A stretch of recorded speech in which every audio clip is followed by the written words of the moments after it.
What are the biggest concerns for the Dallas Cowboys entering the 2022 season? All that and more in this episode of the Locked On Cowboys podcast. You are Locked On Cowboys, your Locked daily Dallas Cowboys podcast. Part of the Locked On Podcast Locked Network, your On. team every day. On. Locked on. Cowboys. Locked on. Cowboys. Welcome back to the Locked On Cowboys podcast, part of the Locked On Podcast Network, your team every day. We want to thank you for making us your first listen of the day. We are free and available on all platforms. I am Marcus Mosher. You can follow me on Twitter at Marcus_Mosher. He is Landon McCool. Check him out on Twitter at McCoolBCB. Landon, how you doing today, sir? I'm doing well. I'm excited. We got a practice with the Chargers a little bit later this afternoon. We're going to get some good information out of that, but we're marching closer and closer to real football. It's just around the corner. Yeah, absolutely. Today we're going to talk about the biggest concerns for the Cowboys, or at least our concerns for the Cowboys going into the 2022 season. And I've got a list, Landon, and I want you to either kind of agree with me, disagree with me, make me feel better, make me feel worse. Is that okay? It sounds like our normal lives on Twitter. Yeah. Let's do it. All right. My biggest concern for the Cowboys going into the season is the lack of depth on offense. I think last year they were able to overcome a lot during the regular season on both sides of the ball because they just had an incredible amount of depth, right? Michael Gallup got hurt in week 1. Amari Cooper missed time. They had some offensive line injuries, but, Lyle Collins missed a ton of time. They slid Terrence Steele in there. He played fine. They were able to play Cedric Wilson. They just had more depth. I just don't see that from this team this year when it really feels like, hey, if they have one stretch where CeeDee Lamb pulls a hamstring and he's out 3 games, they're going to have a hard time generating points. Yeah, I think offensive depth in general is something that has been a concern, for a while. I think that some of it will be mitigated by the fact that you're replacing some of those players with younger players, and younger players tend to not get nicked up or bruised or hurt as much. Obviously, fluke injuries, there's nothing you can do about.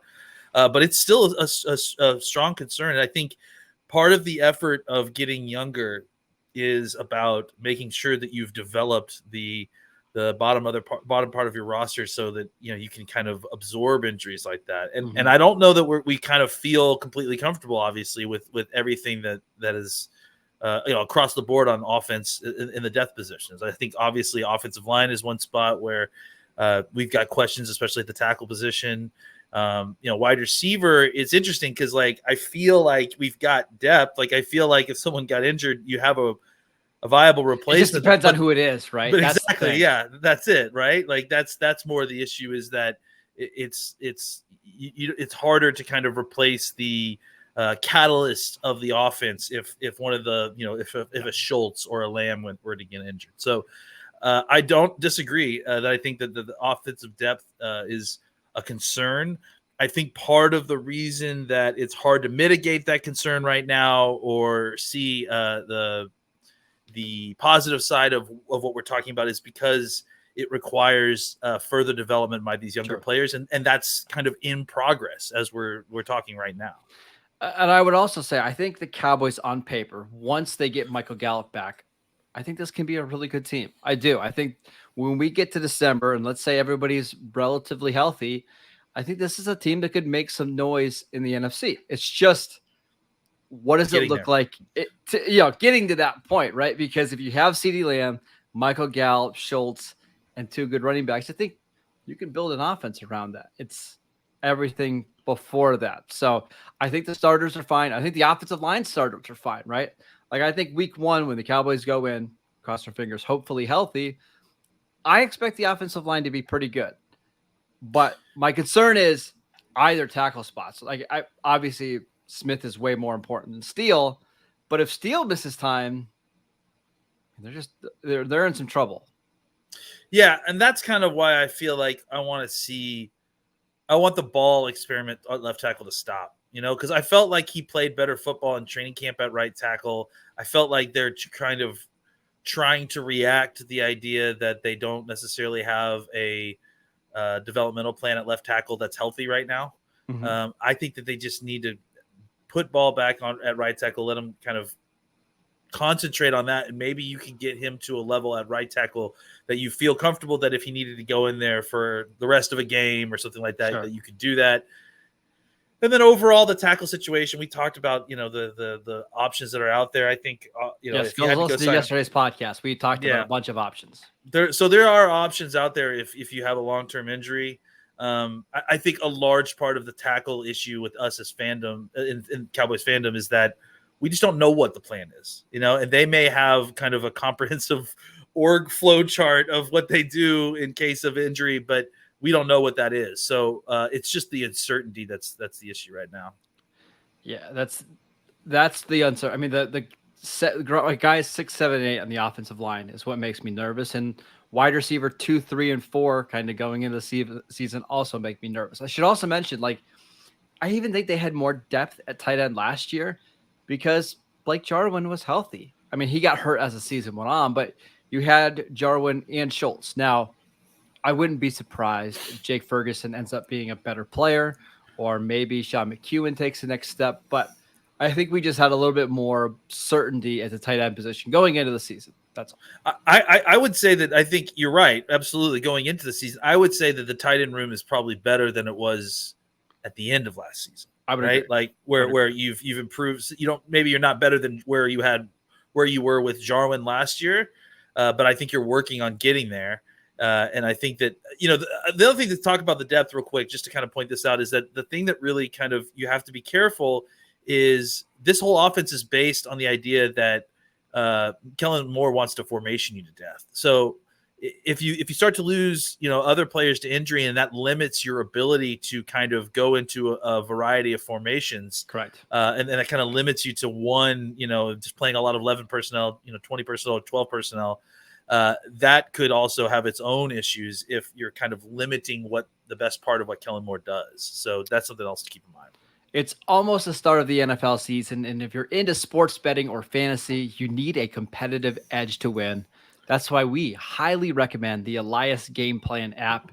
It's the ultimate sports betting and fantasy companion for your NFL, NBA, and MLB leagues.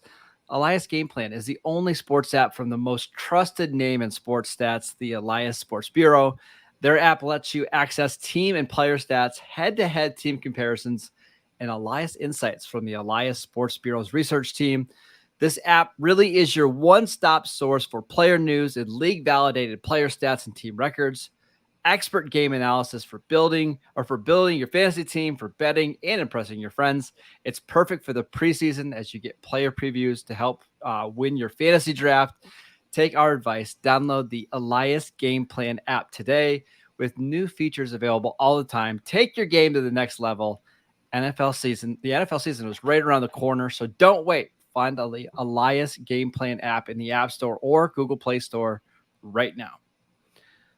All right, concern number 2, Landon, is asking too much from rookies and second-year players. I think it's good to have a young team. I do. I think I know the Rams last year won with an older roster, but if you look closely, they had a lot of young players have some big-time roles, especially on defense. My concern is that, man, they are asking a lot out of like a rookie left guard and maybe a second, a second-round pick in Sam Williams. And I think Jalen Tolbert's going to have to be, the number 2 receiver to start the season. And you're asking a lot even out of Micah Parsons to basically become a generational pass rusher to help the defense. I'm just a little bit worried there's not enough veteran leaders and veteran talent on this roster. Yeah,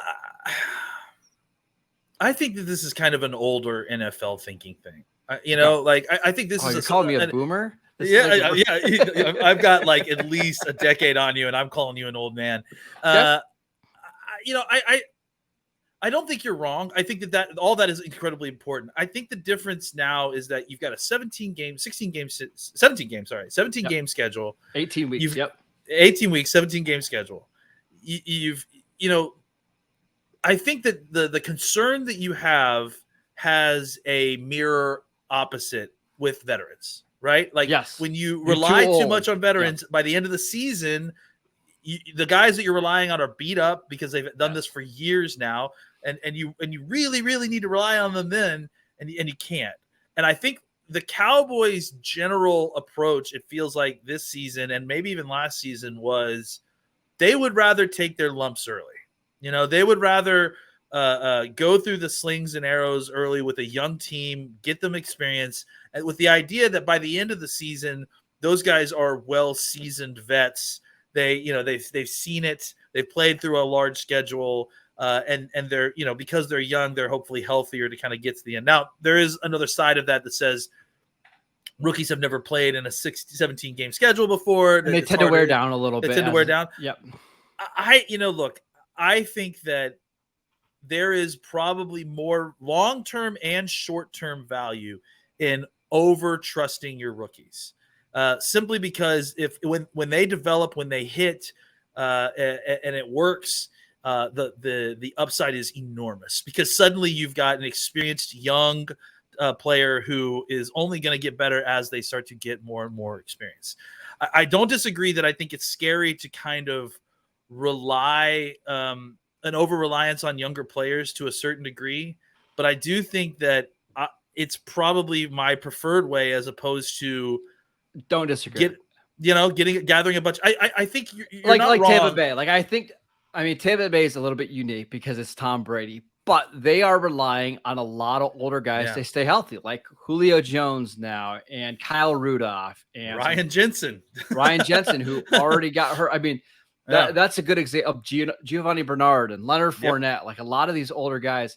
For me, I'm just going to run through. These are all of the first and second year players that are probably going to have a big role for the Cowboys this year. We mentioned Jalen Tolbert off the top, right?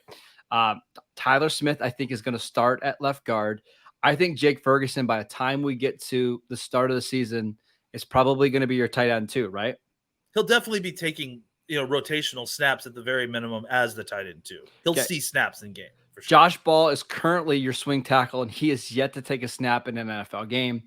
On defense, you've got Osa Odigizua, who played a lot last year, but still a second-year player. You've got Sam Williams. You've got Quentin Bohanna. We'll see about John Ridgeway.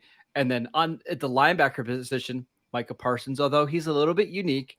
Jabril Cox played 9 defensive snaps last year, and he might be one of your starting linebackers early on in the season. And then even corners like Kelvin Joseph and Nashawn Wright and Deron Bland, there's just a lot of youth on this team, and that's good. But, man, we've seen guys have sophomore slumps. We see them kind of hit rookie walls. It just makes me a little bit nervous. Yeah, absolutely. I can totally understand that. I think the thing that kind of we need to remember that hopefully will mitigate some of that nervousness is that a large portion of those people that you just mentioned are part of a rotation, even if they're starters. They're Especially part of heavy rotation. Yeah, all the guys you mentioned on defense are all part of a rotation. None of those guys are necessarily, Micah Parsons or Curse or someone who's going to be playing every single snap. You know what I'm saying? So there is a way to kind of mitigate that, to kind of help those guys out a lot. Now, on the offensive side of things, especially Tolbert, especially with Smith, I think that there is a concern, right? That's a lot of that you're relying on. And I think that, they picked 2 guys who,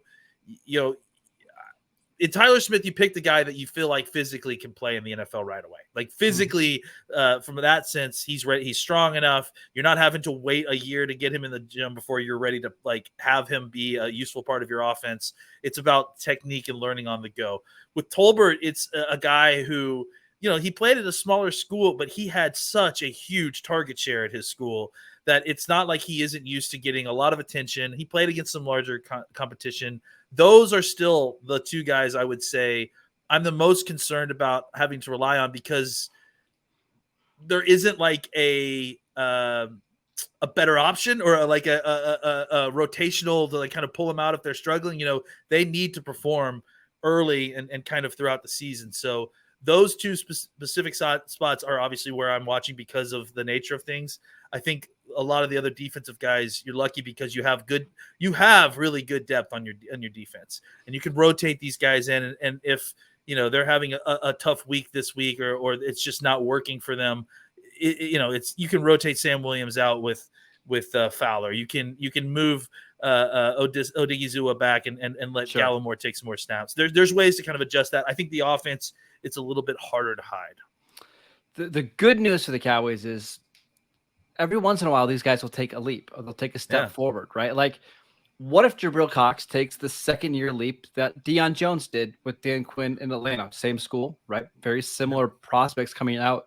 If he does that, all of a sudden you feel completely different about your defense. Or if Oso Digizua turns into a bona fide high-end starter. Like, there's a lot of upside here, but I could see when they get into big games against good opponents, how those guys might be a little bit more inconsistent, snap to snap, game to game than some older veterans that you might know that are a little bit more battle tested.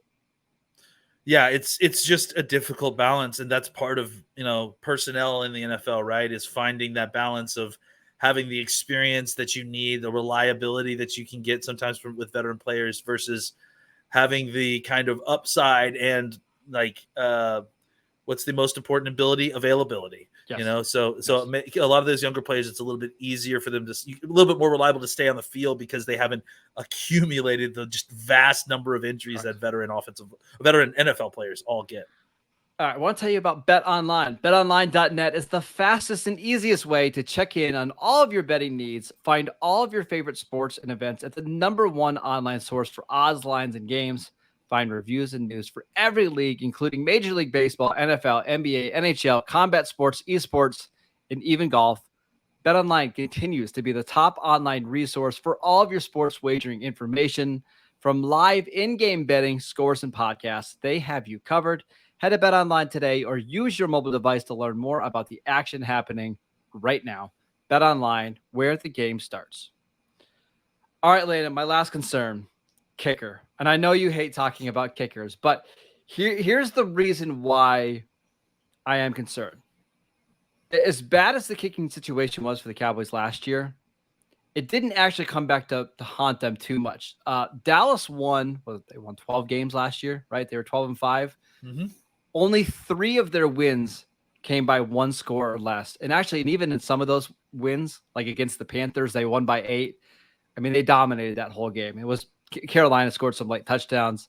There was another game against Washington, right, where Dallas was beating them all game long, and Dak threw a pick 6. But my concern is if they get into 8 or 9 of these close games, I just wonder if it's going to have to change the way the Cowboys play offense because they don't want games coming down to their kicker because they don't trust him at all.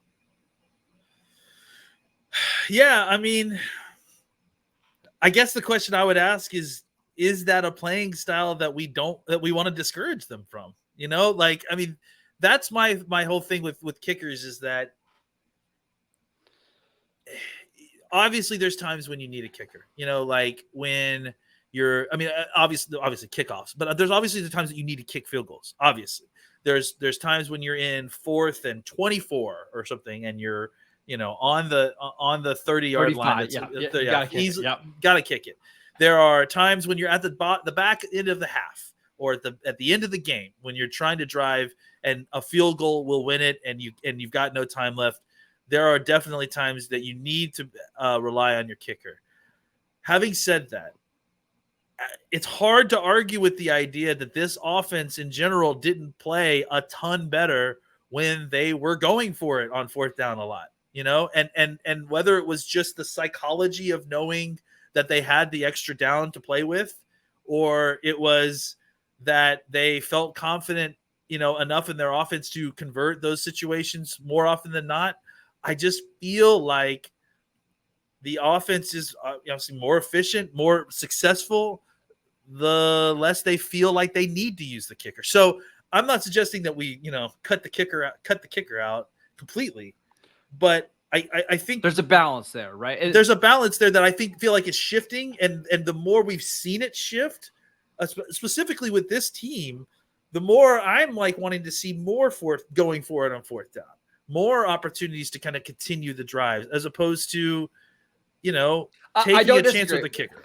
My fear is this, right? Like the Cowboys are down by 6 going into the last 2 minutes, and Dak has a great drive, leads them down to the field. And now it comes to kicking the extra point, and you don't trust your kicker at all to make the extra point. I mean, that's like a minimum situation, though, right? Like, I mean, like you have to be able, like, I mean, I agree. You have to be able to make that kick. you got to be able to make field goals. I mean, But extra points. Like, I mean, I don't know if the kicking situation right now gives you a lot of confidence that you can make those ones, right? I mean, they should, right?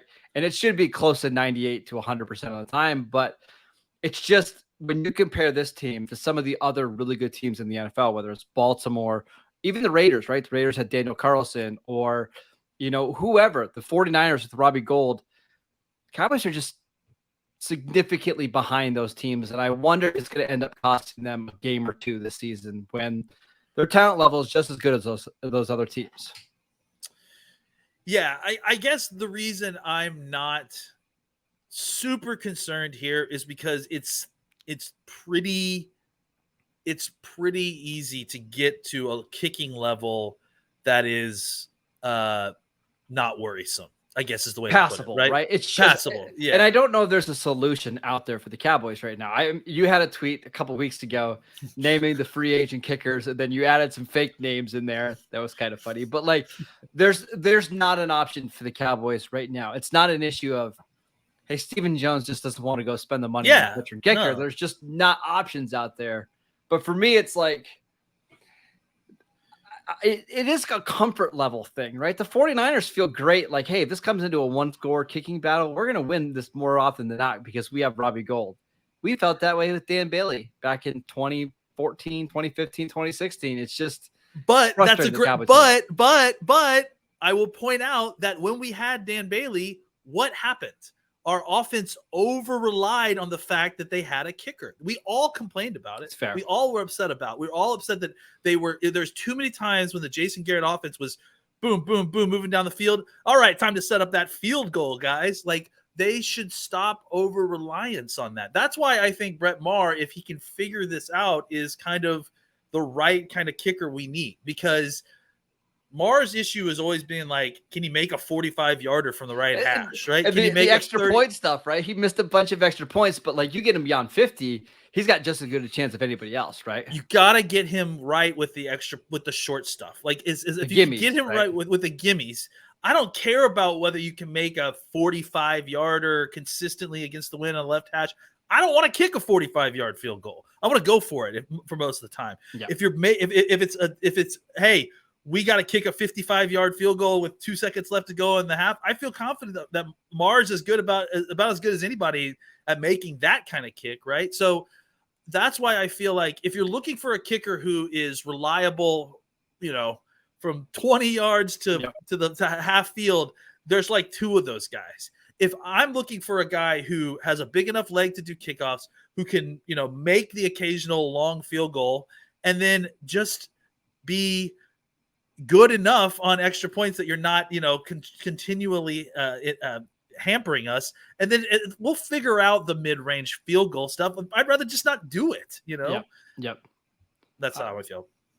I don't disagree. Just a couple little Cowboys notes before we head out. The Cowboys had to get to 85 players yesterday afternoon. They've waived Kyron Brown, Ian Bunting, a tight end, defensive tackle Austin Faoliu, I believe is how you say his name, Faoliu, who played a few snaps last year. Yep. Ryan Nall, your fullback, and then Ty Freifogel, a wide receiver at Indiana, who we liked a little bit as UDFA signing, but just did absolutely nothing in camp. You liked a little bit. Well, I liked him a little bit. I didn't like him, but yeah, I'm obviously in mourning over Nall. But I feel like he'll probably be back, honestly, So, and I feel bad for Ian Bunting. He was somebody that was on the practice squad all last year, suffered an injury against the Broncos in their joint practice. Yeah, and it looks serious too. Like he's got a neck brace on and stuff. Yeah. So I hope he's okay. Yeah, too bad. All right, that is it for today's show. Thank you guys for tuning in, and thank you for making Locked On Cowboys your first listen today.